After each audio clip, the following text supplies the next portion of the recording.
AP మండలి మాజీ chairman YCP రాష్ట్ర ప్రధాన కార్యదర్శి సతీష్ రెడ్డికి వేంపల్లి పోలీసులు నోటీసులిచ్చారు. జగన్ తిరుమల పర్యటన నేపథ్యంలో పోలీసులు గృహ నిర్బంధం చేశారు. తమ అధినేతతో పాటు తిరుమలకు వెళ్లకుండా పోలీసులు నోటీసులు ఇవ్వడం దారుణమన్నారు సతీష్ రెడ్డి.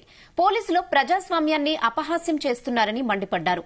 సీఎం చంద్రబాబుకు మతి భ్రమించి జగన్పై ఆరోపణలు చేస్తున్నారని విమర్శించారు. టీటీడీ బోర్డును దిగజార్చేలా చంద్రబాబు వ్యవహరిస్తున్నారని ఆందోళన వ్యక్తం చేశారు.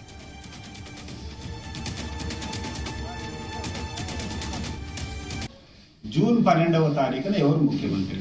ఇప్పుడు నీ హయాంలో నెయ్యి కల్తీ జరిగిందని చెప్పి నువ్వు ఆరోపణ చేసేటప్పుడు ఎవరు మీరు యాక్షన్ తీసుకున్నావు? ఎప్పుడు స్పందించడం? జూన్ 12వ తేదీ దాంట్లో ఆ నెయ్యి సరిగ్గా లేదని చెప్పి వస్తే సెప్టెంబర్ 20వ తారీఖున నువ్వు మాట్లాడతావు. జగన్మోహన్ రెడ్డి గారు ఈరోజు ఆ దేవుని దర్శనం చేసుకొని పాల్గొడితే మీరు పడేటువంటి నాటకాలు ఏంది? రానియమంటారు, పోయమంటారు. నాయన జాగిరా ఏమన్నా? నాయన జాగిరా అంటున్నా. జగన్మోహన్ రెడ్డి గారు కానీ వాళ్ళ తండ్రి రాజశేఖర రెడ్డి గారు కానీ 10 సంవత్సరాల పాటు శేషవస్త్రాలు సమర్పించారు బ్రహ్మోత్సవాల సందర్భంలో.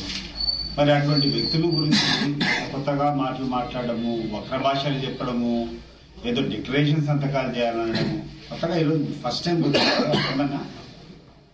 10 సంవత్సరాలు పోయినారు ఇప్పటికీ. చంద్రబాబు నాయుడు గారు చెప్పాలి ఈరోజు నువ్వు చేసేటువంటి చవకబారు రాజకీయాలకు